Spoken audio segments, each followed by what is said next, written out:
everybody. Hope you're having a great VolnCon. Happy Wednesday. We are here. Sure. We're here to talk about an amazing topic, legislation and compliance and open source. I have a pretty amazing group of friends here. We're going to share some stories and insights with you all today. I'm Krob. I do security stuff on the internet. I'm the least important person on this group. Let's pass it over to my dear friend, Mike. Here, well, let me sit down for this until I figure it out. So I'm Mike Lieberman, heavily involved in open source, TAG Security Lead, TAG Security Tech Lead at the CNCF. I'm an OpenSSF Governing Board member and TAC member. I'm also an open source maintainer of multiple projects, including SLSA, GUAC, a few others, which are also underneath the OpenSSF. And I'm also one of the authors of the open source, authors of the open source project security baseline, and recently released a book. If you want a free copy, go check out that QR code for securing the software supply chain, which is I co-authored with Brendan Lum from Google, as well as edited by Ben Cotton. Wait, stay on that slide a little bit longer. Sure. I have that book on my shelf. It's a good book. Take a picture of the QR code, get the digital copy. Print. All right. I'm waiting a little bit longer to take a picture. There we go. And I'm Eddie Knight. Hello. Mike, I'm sorry for cursing you with the decision of sitting or standing. But I'm the guy that can't sit. I don't sit. I'm too bundled with anxiety. Like Mike, I work in the CNCF on security topics. We're in the security advisory group. That's something that's really near and dear to my heart, is just figuring out how to support open source projects on providing security and security features to their end users. There's a few people that I'm looking at right now that are very invested in providing security features to end users. So thank you guys for that. Urko, Mikhail, I'm looking at you guys.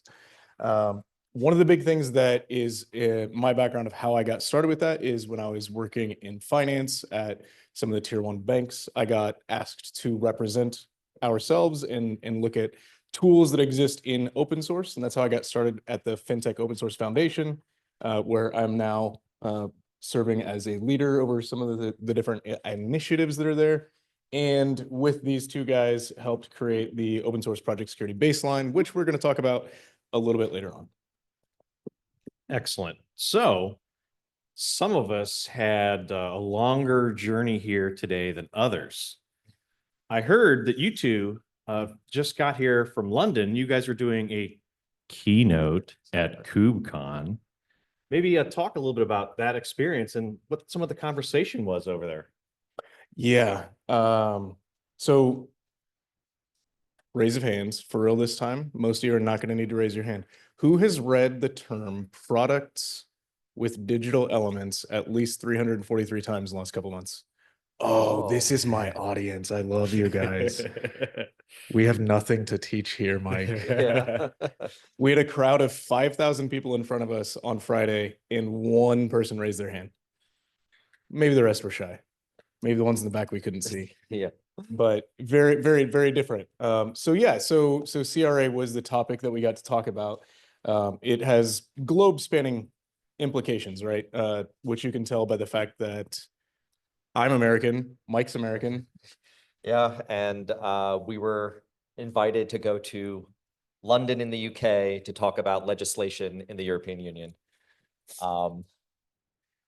But I think it really does. But I think to what Eddie was just saying, it really does speak to the sort of global impact this legislation and various other regulations across the globe are having. That hey, it doesn't matter who introduced the law. If you're selling in that market, you are impacted by it. And yet, Linux Foundation did some research recently. We did 2 papers. This infographic is from a document called Unaware and Uncertain. And this is a pretty stunning figure. They interviewed 600 upstream maintainers, some manufacturers, and several people that identify as open source stewards. So broadly, like people from foundations, but not exclusively. And 62% said that they were not familiar at all or were only slightly familiar with the law. And there was a the majority of folks that participated were from the US and EU. It was kind of evenly split between those, with some folks from APAC and other parts of the world participating as well. Yeah, and I think, again, if you are selling in the European Union, right? If you're selling software, or rather products with digital elements, which means, put simply, just means if I am shipping you bits, whether those bits are literal just like software over the internet, or whether it is I am handing you an IoT device, you need to follow that law. And so, yeah, it was a bit surprising. With that said, I think there's a lot of stuff that we're doing to kind of help fix that. Absolutely. So my first question for this esteemed group is, how do I know if my firm or organization potentially could be fined? Yeah, so there's 3 different personas in the CRA, right? And all of these are people who have any sort of downstream impact to the European market, right? Which a lot of us do. Some of us don't, right? If you're just a US or just in your country and you're not going and reaching out to the European Union, might not impact you. CVS, right? I think the Walgreens competitor, right, is the first example I can think of where they just a while back turned off their websites to the EU. They're just like, I don't know if that's still the case today, but yeah, you could do that. If you're literally not touching the EU, then this might not have any impact on you. But if you do have any downstream impact to the EU, you're most likely going to be in one of 3 personas. Possibly you might be double dipping. The 3 personas, Mike, do you want to touch on that? Sure, yeah. So the 3 personas are, you have open source maintainers, or 3 primary personas: open source maintainers, open source stewards, and manufacturers. So let's kind of work in reverse. If you're a manufacturer, which means I am bringing a product with digital elements to market in the European Union, you have to follow this or you will get fined. Take a step back and we'll kind of go into more details in a little bit, but like if you're an open source steward, like the Linux Foundation, OpenSSF, Eclipse, Apache.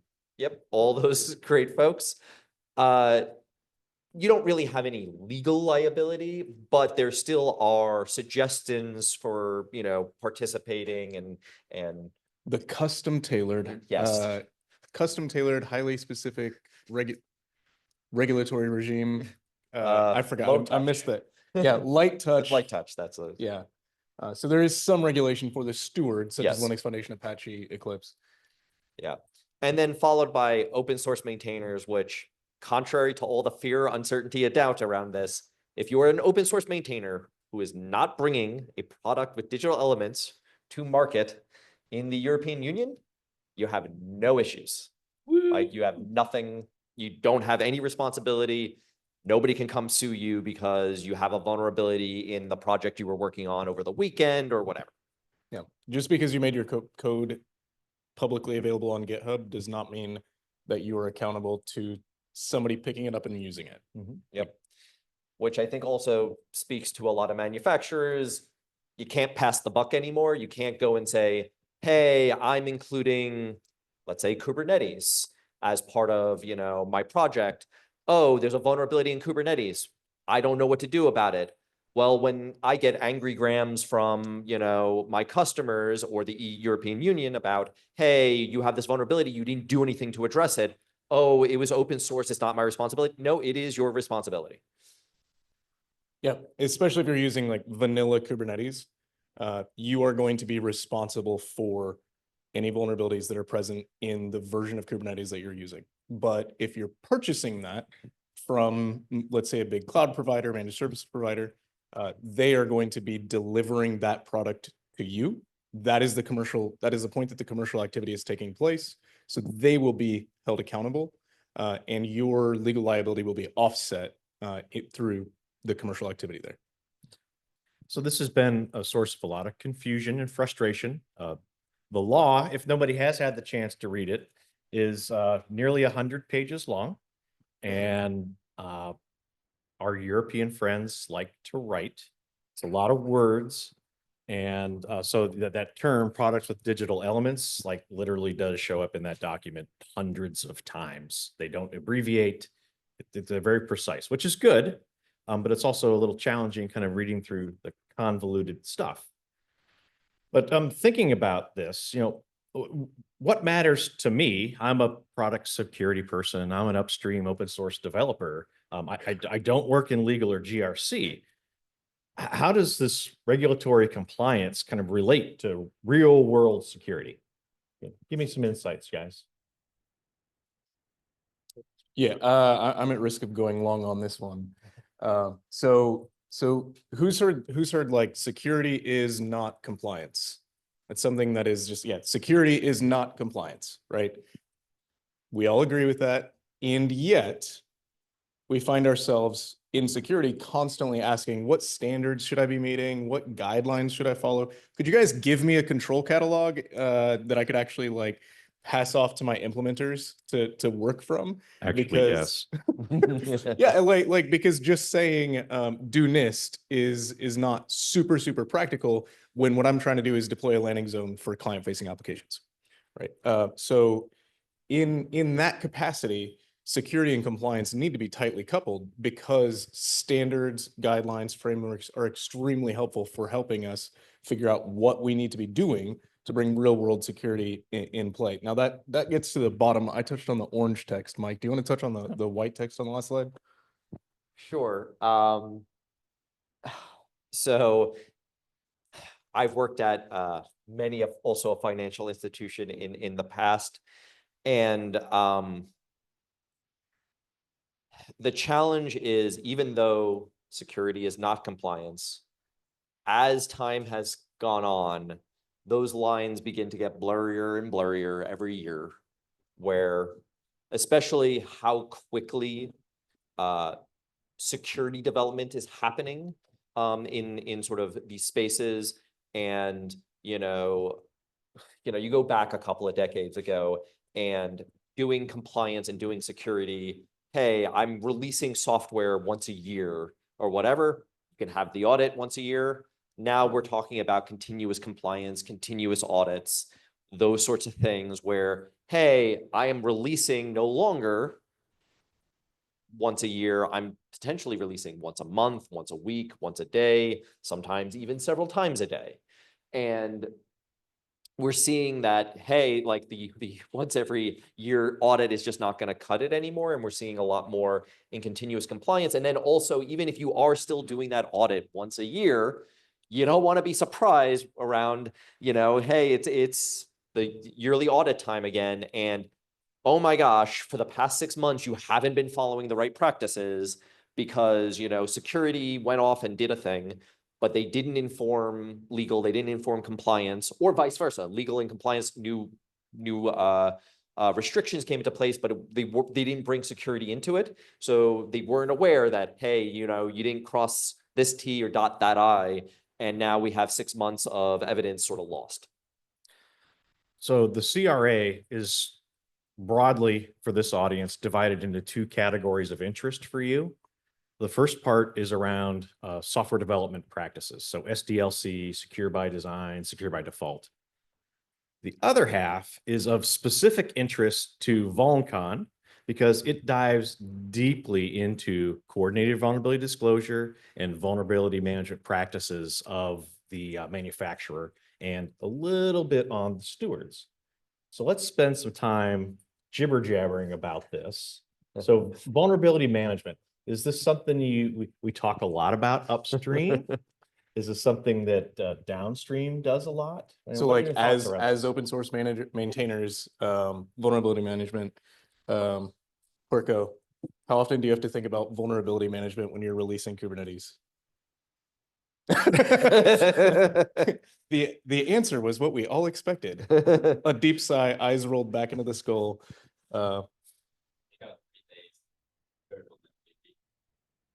every time a vulnerability is announced, you've lost 3 days of your life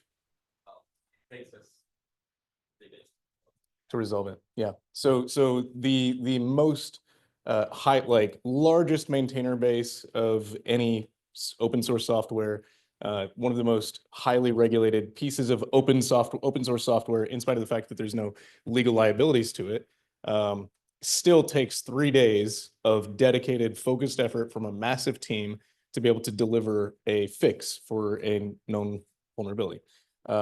That's huge, right? Now think about somebody who is maintaining 200 products. I'm thinking of Jordan, right? Yep. If there's a vulnerability found in one of these projects in a Python ecosystem, being able to manage those vulnerabilities is a huge lift.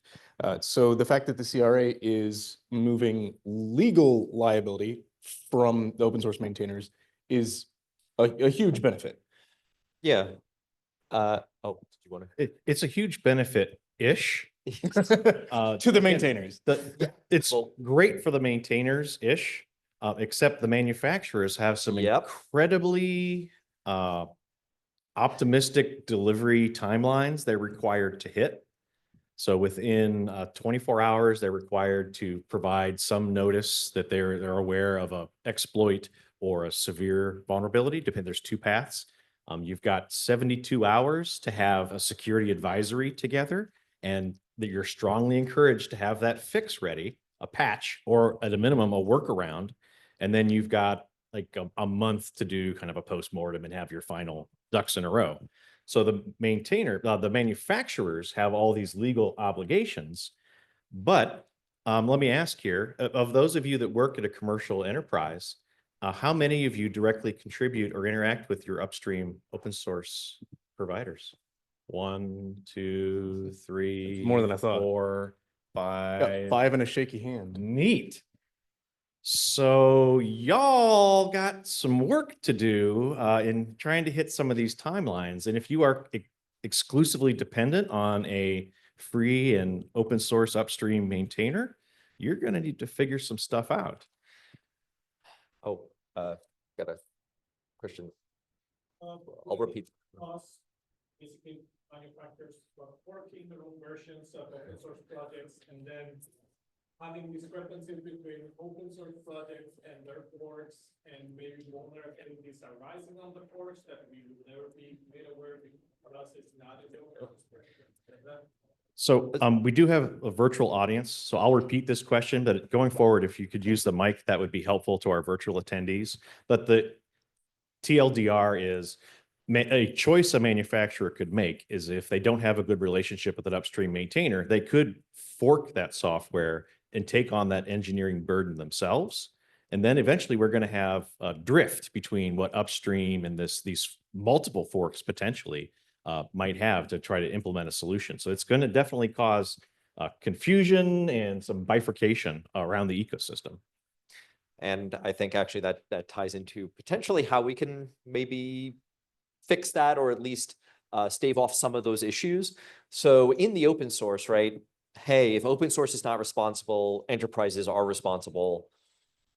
What do I do, right? Well, have a better relationship with your open source, the software that you're using, right? Contribute back, provide resources, provide money, provide time, et cetera, to those folks. Also look long and hard at what you are using, right? How many folks here are aware that that, hey, you probably, if you used OpenSSH, you were relying on XEutils, which for years and years and years, maintained by one person, right? And how many of you work at regulated industries where if you were to go and tell your legal and compliance team, oh yeah, that software was written by one employee who we don't even know, they would tell you, what are you talking about? Stop immediately. Go and, rewrite the software with known employees, yada, yada. Okay, so you understand that a little bit more, but then, hey, a lot of us all have that issue, right? Everybody here who's working in a regulated industry, you all have the same sort of problems. So why should we all individually solve it?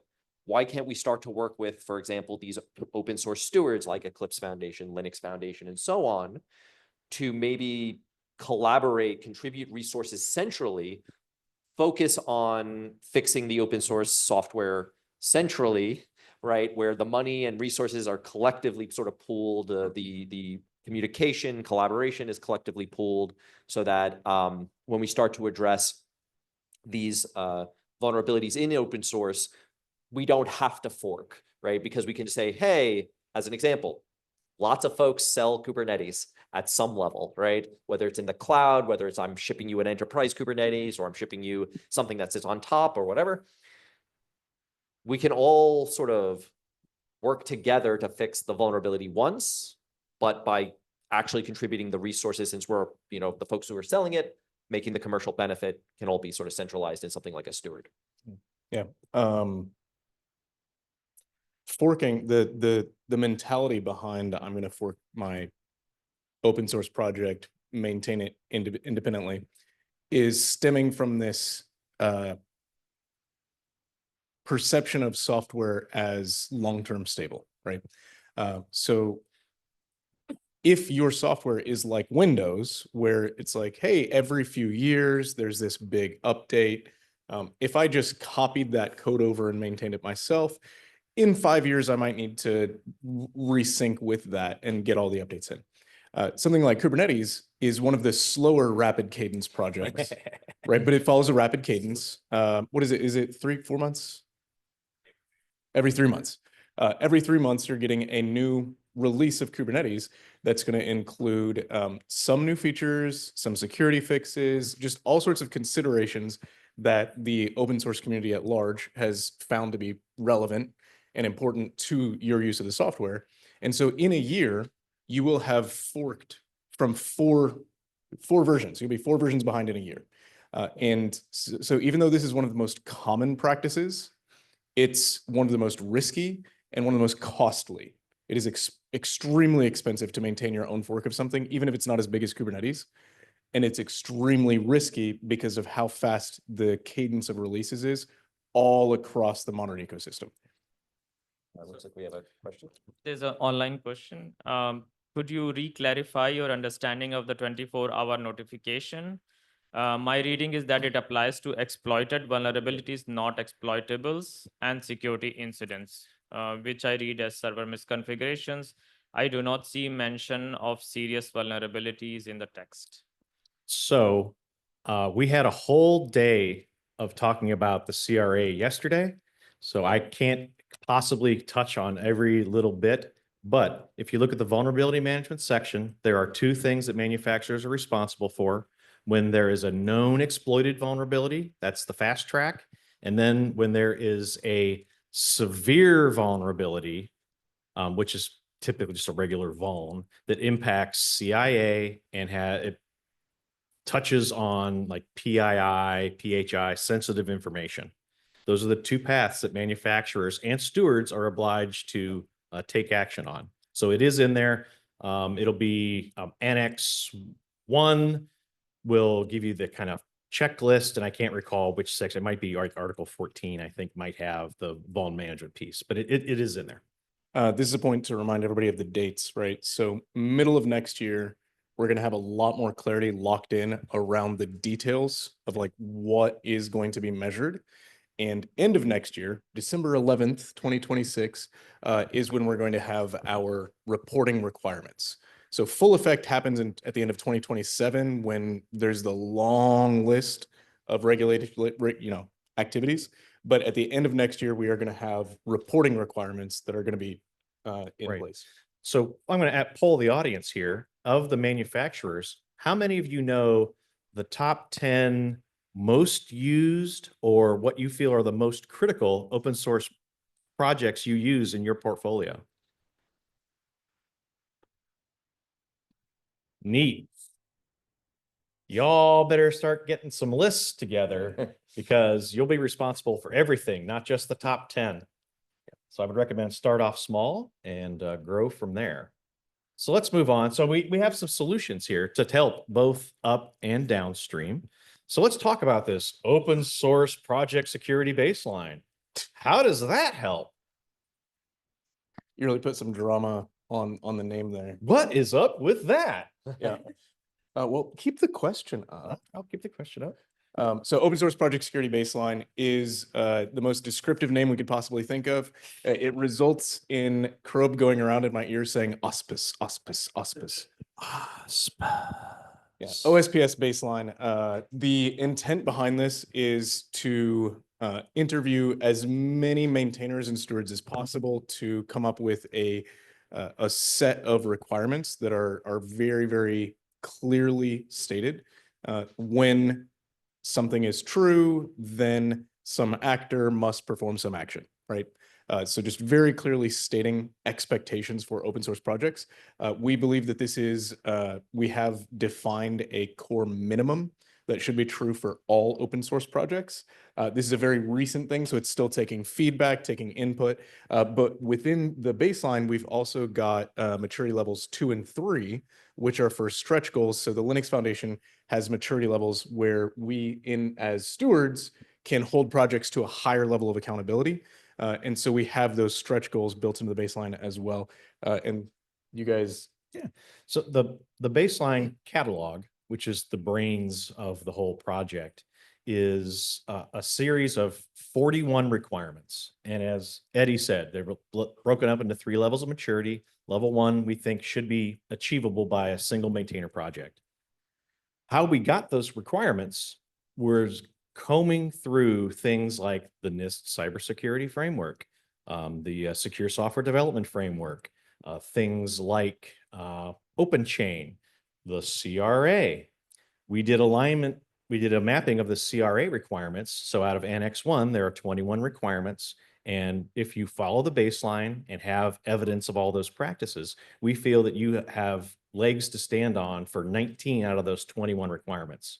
We don't cover things like around handling of sensitive data or removing user data from a system, because upstream is really about the software, the project. They're not really about a solution.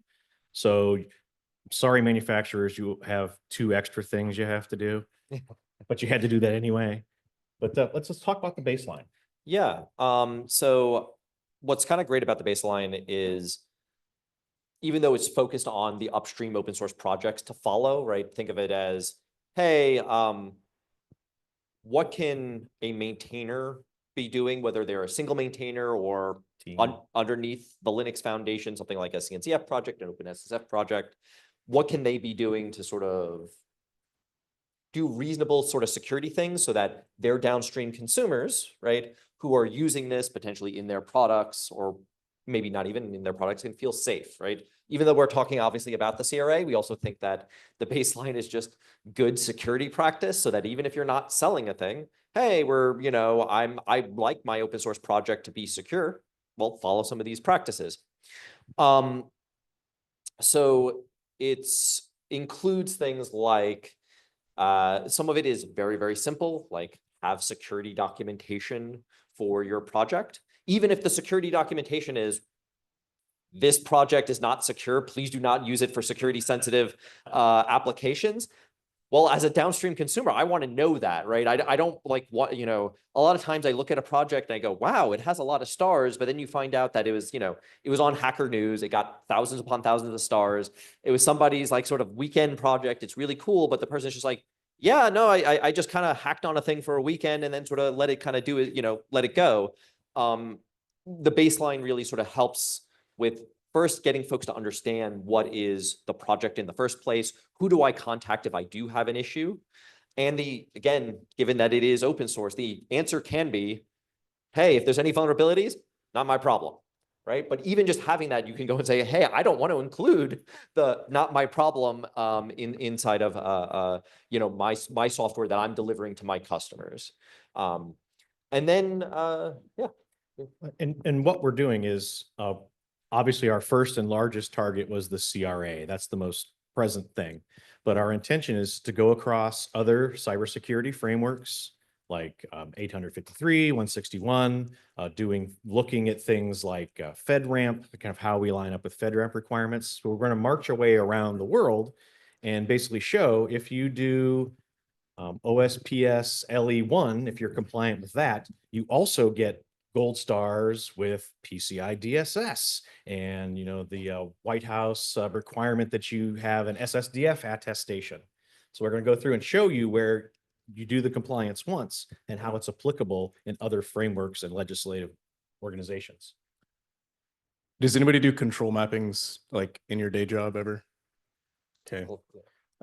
Patch is welcome. Crobe needs help. Crobe's been going through where we've like compiled a list of the like, hey, this is what it means to lock down open source projects. And Crobe's been going through and he has a massive crosswalk of all those things he was just talking about. It's extremely helpful, but there's not a lot of people who have that skill set to be able to do those mappings. So good job. Patch is welcome. And somebody come help this man. Well, and looking at it, the gap I feel that Baseline fills, unlike things like 853 or even the Secure Software Development Framework, those are focused on enterprise operations. Yep. So a bank or a retailer, or even maybe a government agency. So those frameworks are really operationally focused. So do you have guards with guns and dogs and cameras? Do you have an HR team? Does your CISO report to the board once a year? These are concepts that don't exist upstream. And even the SSDF, while is a better step forward, it does talk about development practices. It doesn't really dig deep into how modern software is developed and the collaborative nature of open source and how downstream consumes it and composes it into their products. And we feel that it's fairly holistic. We have a lot of things around how the software is developed, how that software is compiled, built, and distributed. And then we also have guidance on how things should be consumed and maintained. So we feel it's fairly comprehensive, not perfect, but I think it's a step forward as opposed to I just follow NIST 853. Yeah. Good luck with those cameras. And some of the stuff in NIST 853 and similar, like just you can't do open source in that way. It's Nope. just like some of the things around having certain types of protections of who's allowed to see the source code and stuff like that. It's like, it's open source. The world can see it. Oh no, they stole your source code. Yeah. And so when it comes to sort of open source, there's, even with that said, though, there's a lot of stuff that I feel like, that we all feel like open source maintainers, it's very, very low effort to say, hey, let's enable MFA so that if somebody steals your GitHub credentials, they don't push out malicious source and then all your downstream consumers kind of do that. And it's like, it's very low touch. And then even if you don't care about folks who are downstream, your own reputation is probably worth a little bit of something. Like you don't want folks to just be like, I don't want to work with that person because they just don't even do the bare minimum for security. Yeah. So changing topics back, zooming up to CRA topics. As somebody who's a little bit more focused on security, like practitioner level, secure development, that kind of stuff, there's a document that you are a contributor to, the ORC related stuff, Yep. that has been actually really helpful on navigating this or kind of bridging these compliance topics, but then bringing it like real world with like, hey, here's where you can find more information, actionable stuff. Can you talk a little bit about that? So the CRA, the law itself is done. And we're in a period now where they are working on amendments. So there will be some slight changes here and there, some term clarification and definition. But the other major work stream is standardization, where the European Commission would like to, wherever they have a requirement, they would like to point somebody to an internationally adopted best practice and standard and say, this is how you should do this. This is the model of how this happens. And like Eddie mentioned, ORC has a great repository that's talked about a lot of these frameworks, P-Cert services frameworks in there now. Yay. But things like that. This is how a product security team should work, or this is how coordinated vulnerability disclosure, it kind of models for that. And the commission, through a couple different bodies, there are 3 bodies that I'm aware of, ETSI standardization, CNCF for standardization, and then we have a special group called the expert group, which is an invite-only list of folks, predominantly European cybersecurity experts, but then there's also a special category for liaisons, and that's where foundations have the ability to contribute. And Eclipse and the Linux Foundation, OpenSSF, are both participating in this group, and that's where we kind of have a direct pipeline to the commission and ENISA and other folks related to this as these things get worked out. But it's very complex what's going on. Lots of the CNCF standardization stream is potentially 41 different standards. So it's a lot of meetings and talking and trying to identify this stuff. So for those taking notes or Googling, where can we find those resources? I don't have that in this presentation. I did a presentation yesterday. What should we Google? Well, my presentation's on GitHub right now from yesterday. Wow. And I have a slide where I link to the European Commission, where the expert group has their meeting notes. So I'll be glad to provide that later. But if you're bored and you have a device, you can go to GitHub and look at Security Probe presentations and look for PCERT TLDR. Was a PCERT CRA TLDR was the name of the presentation. I have a slide in there that gives you links to those resources, but we didn't prepare that today. Sorry. That's all right. Yeah. Oh, Crow brought words. I did bring words. So Article 64 talks about the consequences for manufacturers of non-compliance. I added highlighting, but wherever possible, I try to use the exact words that the legislators used. But this is from Article 64, item 3, 4, and 2, 3, and 4 that talks about the consequences for a manufacturer. So if you are non-compliant with the requirements, you potentially get to pay up to 2.5% of your revenue from last year. The term is your total worldwide annual turnover for each incident. And this is very similar to anyone's gone through GDPR. If you are non-compliant with obligations in Article 14, 23, 28, 31, 32, 33, and 39, and 41, 47, 48, 49, and 53, you potentially could pay up to 2% of your last year's global total revenue. And then if you are found to be supplying incorrect, incomplete, or misleading information, if they think you are lying to them or you are incompetent and gave the wrong information, that's just a 1% of all of your last year's revenue, last year's global turnover for each incident. So the stakes are very high here. And remember, upstream and stewards, we can help, but we're not required to do anything. This is all on you folks that sold a thing for money that used someone else's ideas. yeah, it's probably worthwhile to sort of highlight, automotive, medical devices, those sorts of folks. They're already doing this. They've already been doing this. They're like, oh yeah, no, we're not worried about this. But a lot of other major sort of industries, telco, for example, this is new to them. And if you look at the annual turnover of some of those companies, we're talking like $500 million potentially. Euros, sir. Sorry, euros. Yes. Sorry, euros. I apologize. Big deal. It's a very big deal. And again, from our research, some of the top concerns we heard from manufacturers is there's a lot of legal complexity, and they want to help ensure the safety of their components from their upstream suppliers, but a lot of folks don't know how. They are very early on in their journey of effectively engaging upstream. So let's start by trying to make some people aware. So thinking about, you think we're done? You think we're done? No, we got 10 minutes. We got 10 minutes for Q&A. All right, well, let's do the Q&A. I'll leave this one up. Oh, yeah, this is a fun one.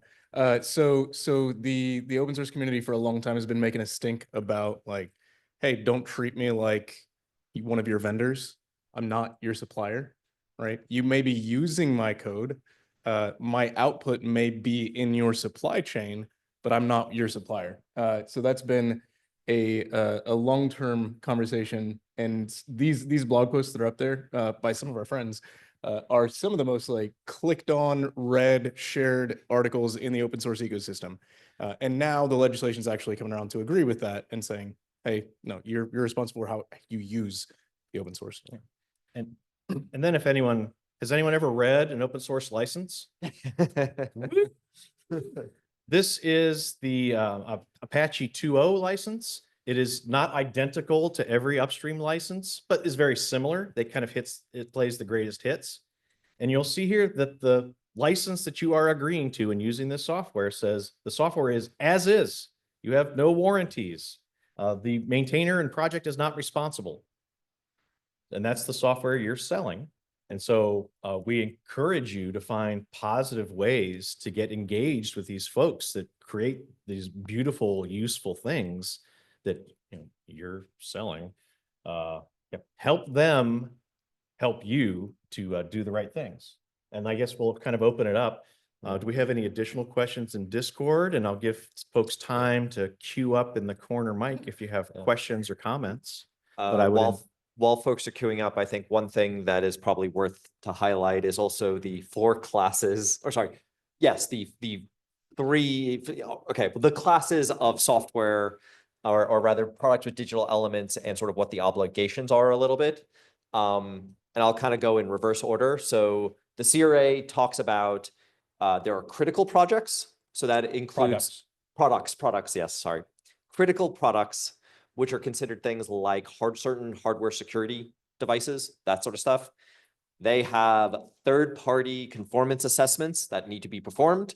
They are under very, very, very strict rules, right? Hence, hardware security devices, that sort of thing.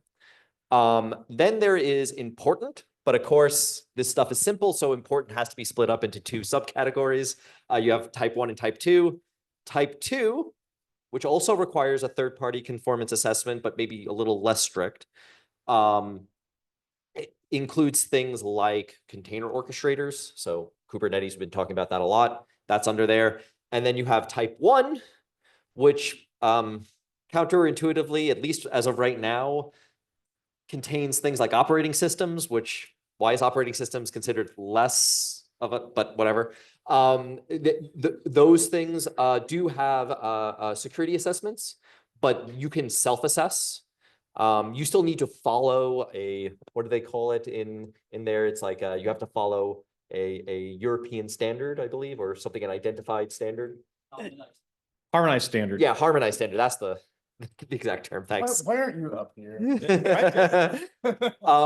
then Next time. yeah, so that's type 1, and then there's everything else, right? And in the bucket of everything else, pretty much it's just, you have to be doing reasonable things. You have to self-assess. There are still certain requirements that you still have that are strict, but for the most part, you need to essentially sort of confirm, like, yeah, I'm doing reasonable security things, and if somebody suspects something that, yes, they can go and look at an audit and that, request an audit and that sort of thing.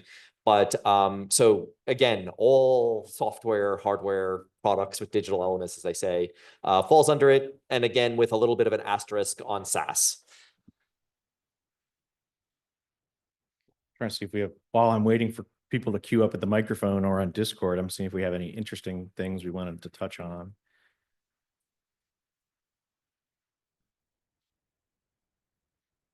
Here's that compliance crosswalk we talked about. It's a publicly available document. It is integrated inside the baseline catalog for each of the individual controls. But if you are a governance, risk, and compliance wonk like me, you like spreadsheets. And so we've kind of put it in a spreadsheet. I am working my way through mapping to PCI DSS 4 right now, and another model called PSCRIM. And then I'll eventually do DORA, NIST 2, and then I'll get into the AI laws. There's there's an executive order here. There is a law over in Europe and many nations around the globe. If they don't have a CRA-like thing, they are planning it. We're aware of China and India and Britain all planning on doing something similar. And, the word, they might not say product with digital elements, but they might use different terms, but the heart of it is going to be kind of the same. What's your secure software development practices? How are you managing and informing people about vulnerabilities? There you go. Wait. Everybody please clap for Mikhail, whether you know who he is or not. Thank you. That makes the things much easier. So this mapping is great. I had a question about how do you feel about the completeness of the mapping, or when you said that one of the CRA requirements is covered by one of the baseline requirements, how much of the CRA requirements are actually covered, or is it 90% of the requirements are okay if I follow this practice from the baseline, or 5%? Or and if not, is there any plan on providing that? So I also came out of finance and insurance. So I've worked in heavily regulated industries. So my early years of experience, my opinion is a manufacturer could confidently state their case if they have the untampered evidence for 19 out of the 21 Annex 1 requirements. And again, it's just the around personally identifiable information, which upstream normally doesn't, we don't touch that because we're not running a product. And then the ability to remove an EU citizen's information from your system. Again, we don't, projects have that mechanism, but that's not, we don't sell a product. So that's not something we typically do. So there isn't like a tool you run.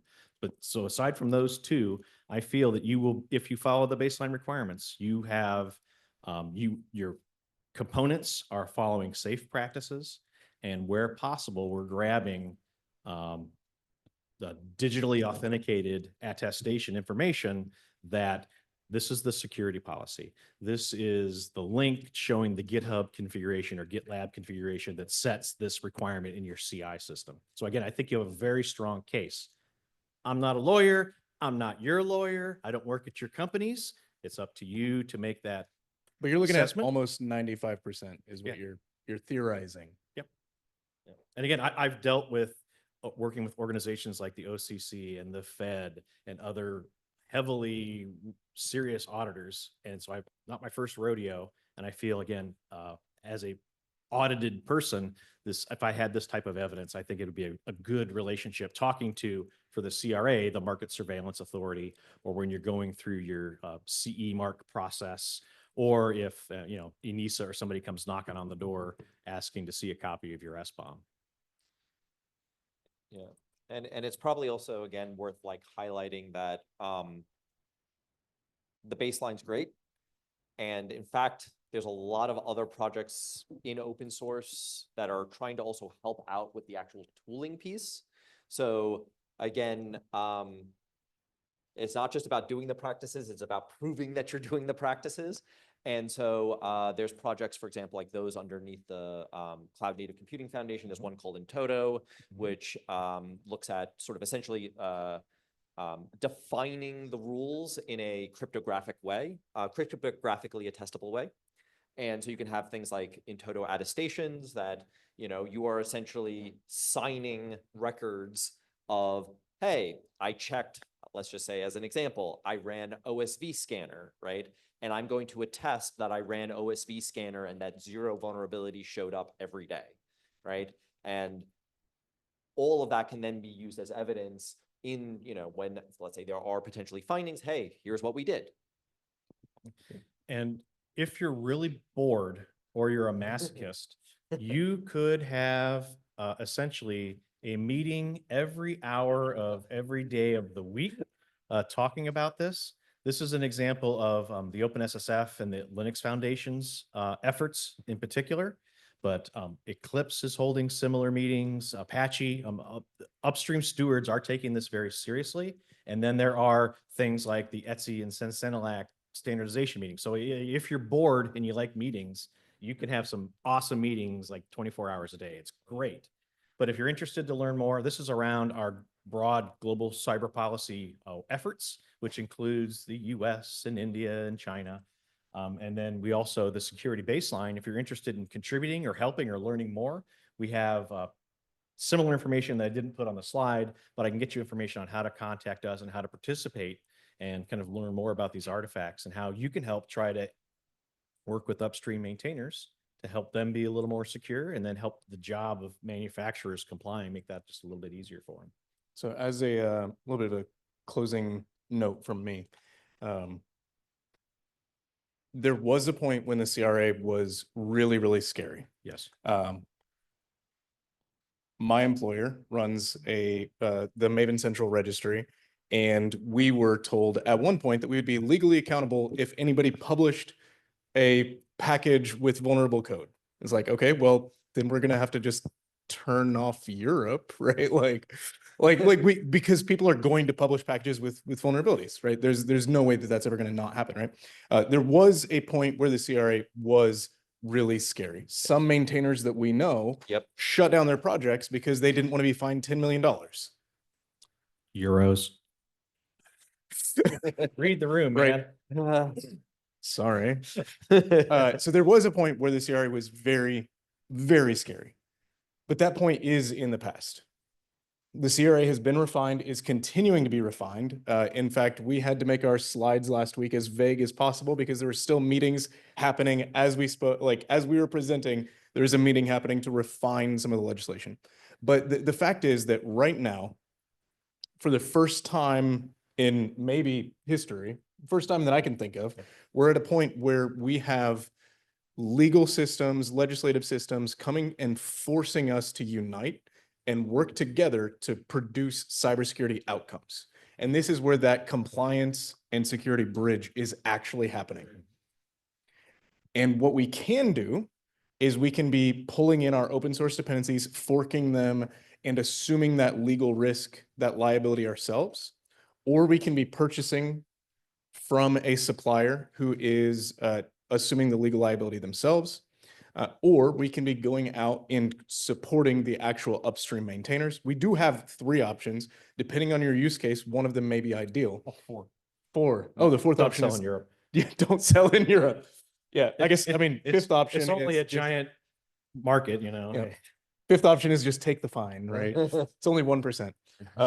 So there's options, right? But at the end of the day, if we're working together, if we are pursuing these outcomes together, the only thing that this is bad for is the bad guys. We are nearing a point in history where the people who've been going and jiggling doorknobs are going to find every single door is locked. We are getting to that point, and it is going to be possible if we continue to work together. If you go to Crobe and say, how do I contribute to the Open Source Security Foundation's goals, right? If you go to Mike and myself and say, how do I get involved with finance or the Cloud Native Computing Foundation and help improve the security state there? If you go to Mikhail and say, hey, what's going on with the Eclipse Foundation and how can I contribute to security outcomes there? If you go to Puerco and say, Kubernetes, ... We can be working together to produce a world that is actually more secure than it ever has been, but we have to do it together. And we're stronger together.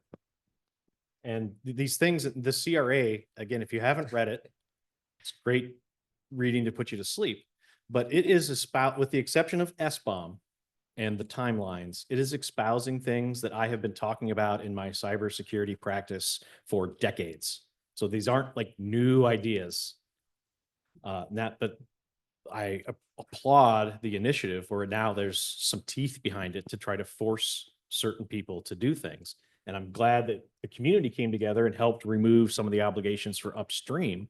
And we're working very hard to help downstream make this as easy as possible. It won't be fun. I see a question. Hello. Hello. I was just curious whether you think there's any scope in getting a, let's say, stamp of approval from regulators or auditors for that kind of the compliance crosswalk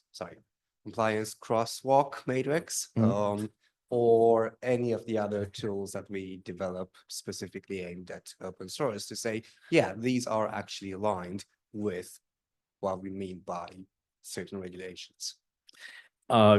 Yes, and that's some of the work that we and others in the community are doing today. That's part of the harmonized standards and the vertical standards process where we're identifying not specifically tools, but more specifications and standards that people adhere to. And the baseline is a specification that could be something that would be applicable and potentially like an ISO style standard. But if you have in your communities, if you have these specifications that you feel help meet your requirements, reach out to your upstream communities, the foundations or other steward-like bodies who are working on this, and get that on their plates so that we can help get that in front of the commission and all the standards bodies so that they're aware. We feel there's an open source alternative that helps people meet this standard.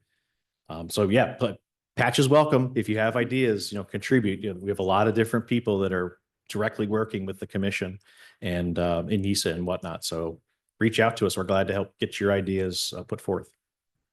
Thanks. Welcome. Also, since I think we're almost at time, do we have one more question. we have one more question.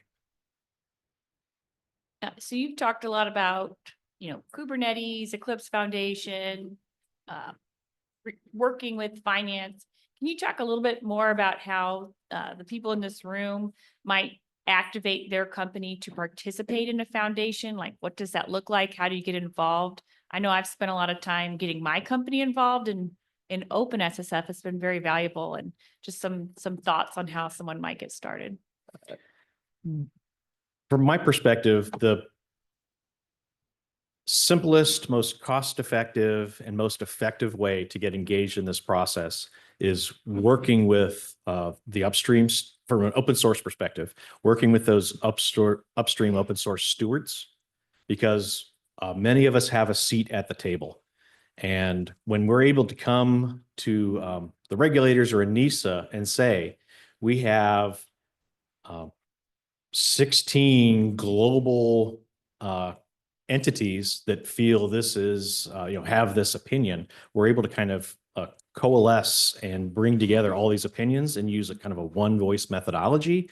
And that's very powerful. The regulators recognize that they care and they don't care about the burdens for manufacturers. But if we can highlight that, this idea, this standard or framework is adopted across every auto manufacturer on the planet, that's very compelling to them. It kind of helps highlight the eminence. So if you are interested in trying to help have this impact or think about how your company needs to react to this, find groups, whether it's Linux Foundation, Eclipse, Apache, others. We're all working on this together. We crosstalk quite a lot. So, find a friend upstream. And the baseline, while, my primary stakeholder was upstream maintainers, it's also a great blueprint for your procurement or your software ingestion process. These are the types of things you should be looking at of your suppliers. What are they doing? And you potentially could turn that around and integrate that as part of your software and third-party component management program to say, what are you doing around these things? How do you control who gets the merge bit on the software to guarantee that things aren't tampered with? So there's a lot of ways to collaborate. Yeah. Yeah. The one final thing, also just show up. Show up. Show up. Obviously money and resources and hands on keyboard are helpful, but until then, just show up, ask questions, communicate, that sort of thing. And then I did want to just give a shout out. I'll be talking a little bit in an hour at 11 a.m. about like some practical open source tools you can actually be using to implement stuff like Baseline and some of the things that we've been talking about here. Yeah. And fun fact, I arranged that today is Open Source Security Day at VulnCon. Every track touches on open source security today in every room. So Vincent Danon is You're speaking welcome. right after you, and that is huge. Vincent's talk is great. You should go listen to him talking about practical risk management. We're done. Thank you. We're here the rest of the week. Talk us in the hallway. Love you all. Good luck. Thanks, guys.